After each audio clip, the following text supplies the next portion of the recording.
Traction, and this really goes for any of our traction splints, works only if they have an isolated femur fracture. If they have anything wrong with the hip or anything wrong with the knee, we can't use this device. So in the 30 so plus years that I've been on the truck, I've used it probably 6, 8, maybe 10 times.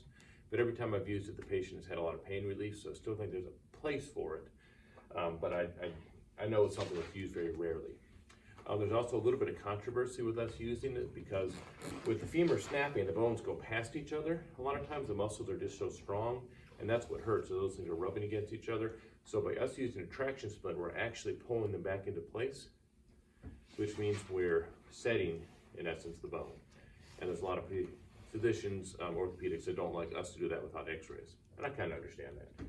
So he has fractured his femur, and again, we want to manually stabilize it. Now, his thigh muscles are strong, so we're going to have to do a fair amount to stabilize it. So whoever takes this, I'm going to take it now to demonstrate it, and I'll turn it over to my partner. It's kind of like C-spine. He's going to be there a while. So what I have done is I grab around the ankle, and then I just sit back.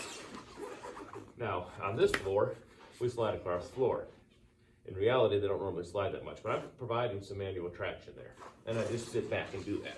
And how much traction do I pull until it slides across the floor, or until I get a little bit of pain relief. So if you wouldn't mind holding the traction, please.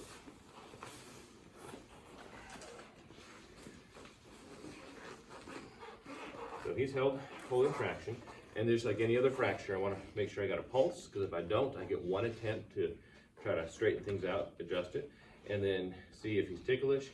Feel my fingers, wiggle your toes for me. Good, so that's circulation, sensory, and motor. Now, because those bone ends have gone past each other, and I want them to come back, that leg is typically very short compared to the other leg, or shortened.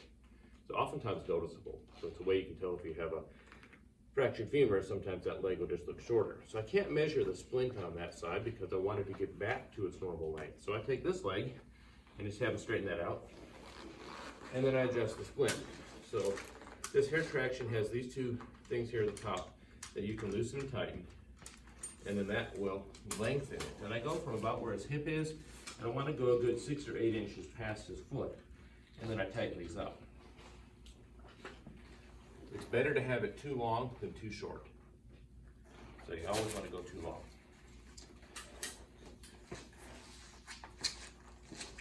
Not stepping on your patient or stepping over your patient or kicking their broken leg. I'll lay the splint protect them for right now. This is the ankle hitch, and just going to wrap around his ankle and Velcro. And then this part is what we're going to hook the splint into to provide the traction. So you typically want that on the bottom.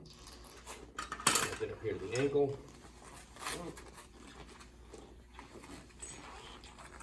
And you want it to be pretty snug when you wrap it, because we're going to be pulling traction on it. So make sure that's Velcroed well. I got it lined up where I want it, and he can even pull on that if he wants to. When I get the splint next to him, I'm going to line up my 3 or 4, if it has it, straps.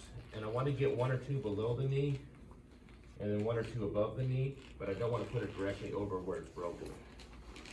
Look at that.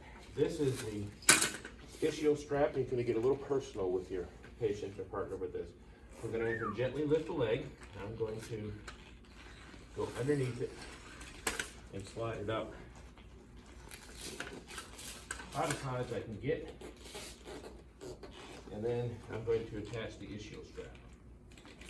And this one needs to be snug also, because that's providing a counterpoint for the traction. So again, I have my straps here about where I want. And each device is a little bit different, but usually you pull on the knob or you release a pin and it will unwind.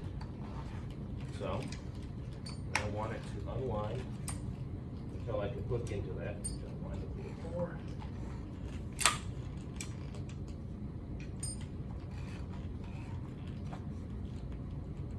So I can hook into the ring, and then I just start to tighten this up. My partner can let go of traction at this point, and I do this. I stop when my patient either says, "Ooh, that feels good," or the legs become about the same length, because then I pull the bone ends back to each other. At this point, I need to make sure I'm not on his knee. Try to minimize the movement of him. And I'm going to help stabilize the leg with my straps.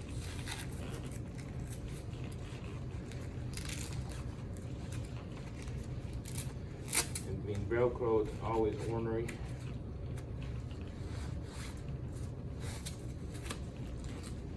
And at this point, because I need to make sure I mobilize the joint above, I would put them on a board and strap them down to a board.